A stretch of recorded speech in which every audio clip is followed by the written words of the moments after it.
soda, software, cars, carpets, hairstyling, house cleaning. These are just some of the many goods and services produced within a country every year. It's important for nations to be able to measure all goods and services they create annually so they can monitor their economic growth over time. So, how can a country measure the overall value of what it produces? There are three ways economists measure a nation's economic activity: gross domestic product, real gross domestic product, and per capita gross domestic product. Gross domestic product, also called GDP or nominal GDP, is the total value of all final goods and services that are legally produced within the country in a specific year. GDP includes final goods and services such as cars and houses.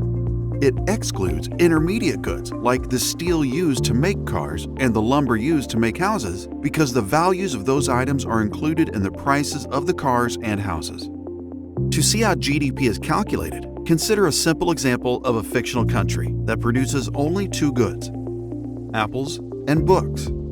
This country calculates its GDP using the quantity and the price of each good it produces this year to determine its market value.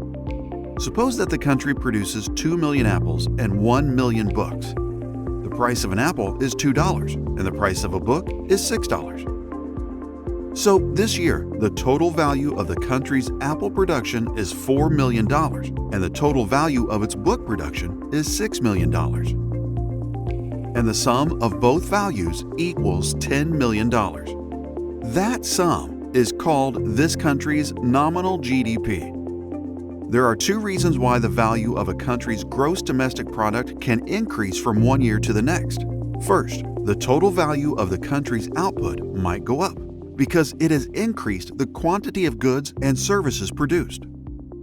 Even though prices do not change in year two, GDP increases to $18 million because more apples and books are produced.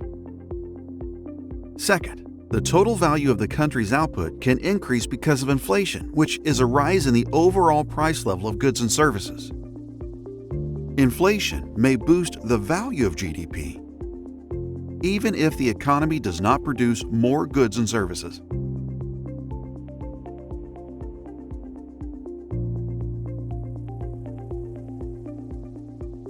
The effects of inflation can make it difficult to compare one year's GDP to another, so economists calculate what they call the real GDP, which measures the actual quantity of goods and services a nation produces by removing the effects of inflation from the nominal GDP value.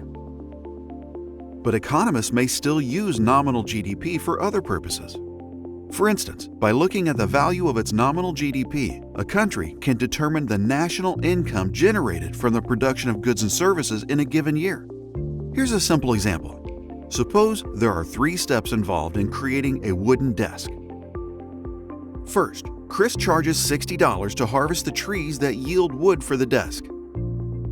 Second, Victoria charges $50 to convert the raw wood into boards. Third, Gina charges $90 to build the desk. The GDP value of the desk is $200, the sum of these 3 production costs. The value of $200 also represents the amount of income created for the workers who made the desk. To calculate the income that is created for a typical citizen every year, economists use the per capita GDP formula. They divide the value of a country's GDP by its population. For example, if a country with a population of 20,000 citizens has a GDP of $500 million, the per capita GDP is $25,000. While changes in the value of GDP and real GDP are important measures of a nation's economic activity over time, neither is a perfect measure of a society's overall well-being. For one thing, GDP and real GDP don't show how a nation's total income is distributed among its citizens. And these measures don't tell us how the production and consumption of goods and services impact the environment. Also, GDP and real GDP do not include the value of non-market activities, such as the housework people do in their own homes and the repairs mechanics make on their own cars. Finally, these measures of economic activity don't reflect the satisfaction people receive from their leisure activities, such as hiking, playing video games, or gardening.